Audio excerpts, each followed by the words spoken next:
In the spring of 1906, a young girl named Emily Reese, just 13 years old, stepped onto a train in New York City with little more than hope in her suitcase. On that day, Emily was surrounded by other orphans, some as young as toddlers, all bundled up and waiting to be claimed by strangers who might give them a better life.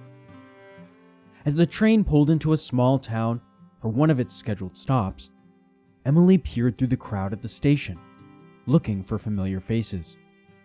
Her family had attended a local church meeting nearby, and she expected them to be there to greet her.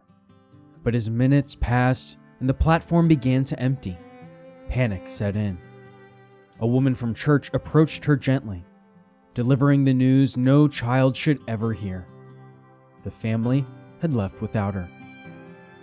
Stunned and heartbroken, Emily buried her face in her hands. She cried quietly, the realization sinking in that the people she believed cared for her had moved on without saying goodbye. At that moment, she was alone yet again. What followed was a long and difficult journey through the foster system. Over the next 5 years, Emily was shuffled between 7 different homes across 4 different states. Each new placement brought fresh hope, but time and time again, she was treated less like a daughter and more like cheap labor. With every move, she felt the warmth of a family grow colder, replaced by chores and silence, and a lingering sense of being unwanted. Despite the hardship, Emily endured, but her story, though heartbreaking, is not unique. She became one of thousands of orphan train riders who lived through the uncertainty of placement, the ache of abandonment, and the dream of a real home just out of reach. This is their story.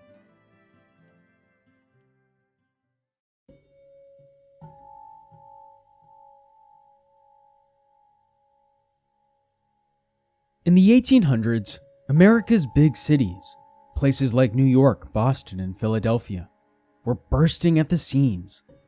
The Industrial Revolution had kicked into high gear, and waves of immigrants poured in looking for work. But for all the promise of opportunity, many families were devastated by disease, poverty, and dangerous factory jobs. Countless parents died or disappeared, leaving tens of thousands of children to fend for themselves on dirty, overcrowded city streets. By the mid-19th century, New York alone had an estimated 30,000 homeless or abandoned children. To deal with the growing crisis, a bold new experiment took shape. In 1854, the Children's Aid Society sent 46 children by train from New York to Michigan to be placed with families. It was the first of what would become known as the Orphan Train Movement, a massive relocation effort that ran from 1856 to 1930. Between those 75 years, somewhere between 150,000 and 200,000 children were placed in new homes across the Midwest, and even as far as Canada and Mexico. This movement aimed to give abandoned kids a fresh start in the growing communities of the American West. But not every child sent on these trains was a true orphan. Some came from single-parent homes where survival meant hard choices. Others were from families so large that parents couldn't afford to feed everyone. Some had been surrendered by desperate mothers, unmarried couples, or women working in brothels. In many cases, the decision to give up a child wasn't heartless. It was simply the only option. These young train riders had wildly different outcomes. Some found loving homes and second chances. Others were treated as little more than free labor, especially in rural farming towns in the burgeoning western frontier, where extra hands were more valuable than warm hearts. Kids were often lined up at train stations and chosen by prospective families in a process that resembled picking livestock. Oversight was minimal in the early days, and record-keeping was so poor that many children never saw their siblings again, let alone know how to find them. Over time, safeguards improved, Adoption agents were hired to check on the welfare of children, and families had to sign formal agreements. For example, boys under 15 had to be sent to school and kept as part of the family until age 18, unless formally adopted. Those over 16 could make their own arrangements with their new guardians after 1 year. If the child wasn't a good fit, the Children's Aid Society handled the removal at no cost to the family. Meanwhile, the New York Foundling Hospital used a different system, often working directly with Catholic churches along the train routes. Priests would inform their congregations that children were unavailable, and parishioners could request a child down to hair color, eye color, and gender. One family even asked for a redheaded boy to match their 5 redheaded daughters. Not only did they get their redheaded son, but he eventually inherited their farm. This approach was built on the idea that a child who looked like they belonged was more likely to be accepted and treated well. Instead of legal adoption, the foundling used indenture agreements, which allowed them to reclaim children if placements went sour, all without going to court. However, unless officially adopted, these children had no legal claim to inheritance unless specified in a will. It operated more like a workaround to free labor in this case. And it wasn't the only one either. There are plenty of orphan train horror stories that have slipped through the cracks of history, Old West or otherwise, that paint a much different picture. Here are a few of those tragic tales of frontier terror.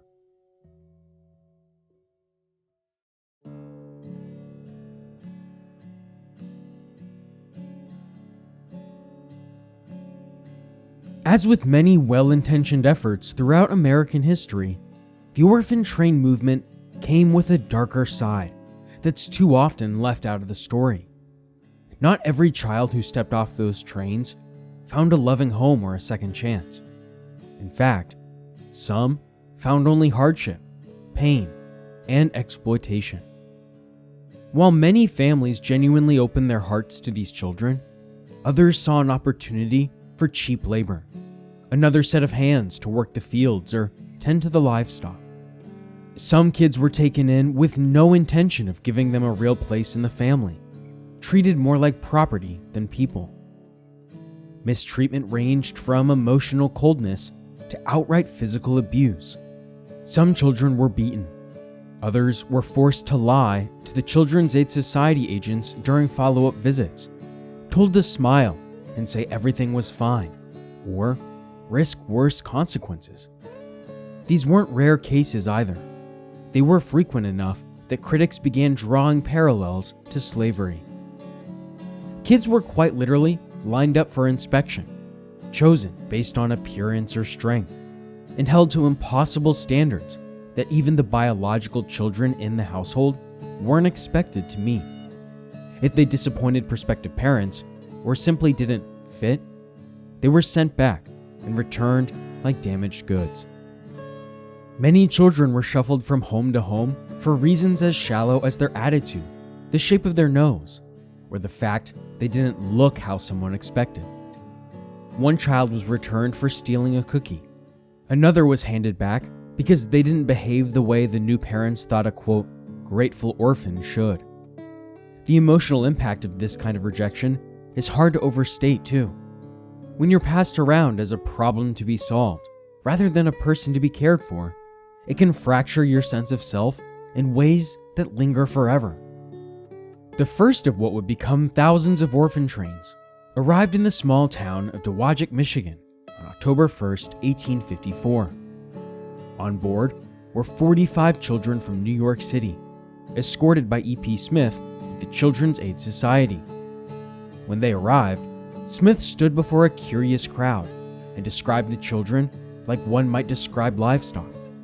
The boys, he said, were strong and useful on farms, while the girls could help with cooking and cleaning around the house.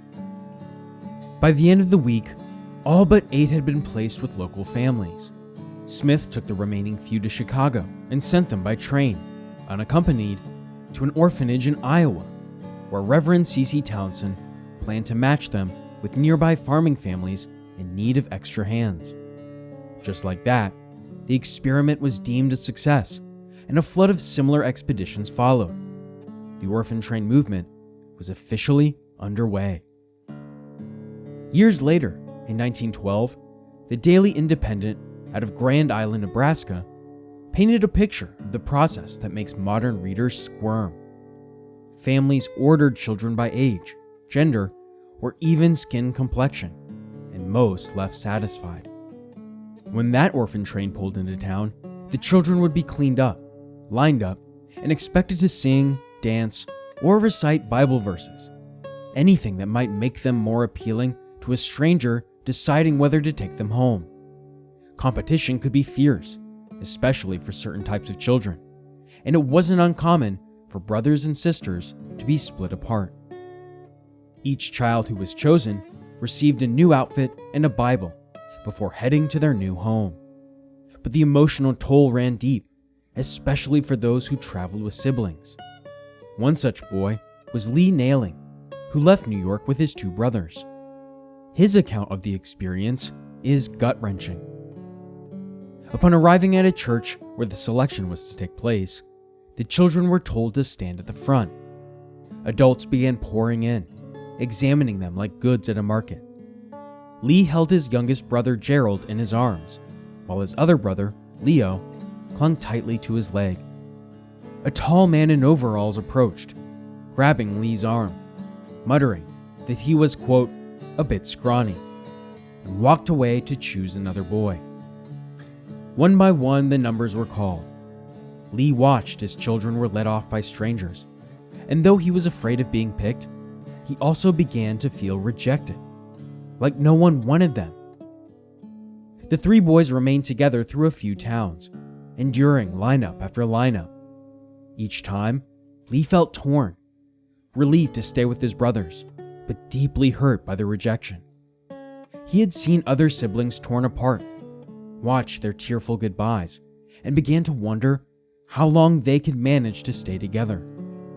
Eventually, Lee was separated from both of his brothers, and that heartbreak, being torn away from family without warning or recourse, was a common story among orphan train riders. As concerns over child labor and abuse grew louder towards the end of the orphan train era, more voices began to speak out against the program. Reformers and activists pushed for stronger child protection laws, and eventually, moving children across state lines for placement without proper oversight became illegal. But for decades, the process had almost no safeguards. There were no background checks, no legal guarantees, and little to no concern about a child's history, personality, or emotional needs. To many of the agents riding those trains, it didn't matter if the adopter was looking for a lost child to replace, a pretty face to dress up, a punching bag, or something much worse. Stories from survivors revealed just how terrifying and traumatic some of those placements could be. Some were sexually abused, some were beaten, others simply vanished, taken in, and never heard from again. One anonymous orphan later recalled the horror of being inspected like livestock. A farmer shoved his hand into the boy's mouth to check for the health of his teeth. Quote, "It was all I could do," he remembered, "not to bite him." These are not comfortable stories to tell, which is why they've often been sanitized or omitted from mainstream narratives. But we owe it to those kids, not just the ones who found happy homes, but also the ones who didn't, to tell their whole story. These so-called orphan train riders were more than just tragic footnotes in American history. They became part of the very fabric of the West, helping shape farms, build towns, and populate the frontier with a generation of young people who had known hardship or were given a shot at something better. It was also a machine that churned through the lives of vulnerable children, some of whom lost everything in the process. And we shouldn't look away. We should remember them all, because their legacy is both inspiring and sobering, a reflection of the American West's ambition and its imperfections.